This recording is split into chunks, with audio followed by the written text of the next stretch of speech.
wish you all a happy Independence Day. Today I am going to recite a Kannada poem.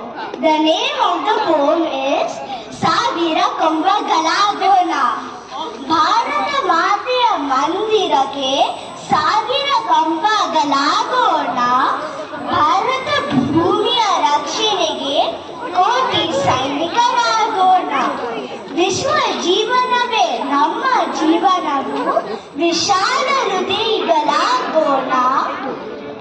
ಎಲ್ಲ ದೇಶಕ್ಕೂ ಎಲ್ಲ ಕಾಲಕ್ಕೂ ಸಾಧನೆ ಸಫಲತೆ ಹಂಚೋಣ.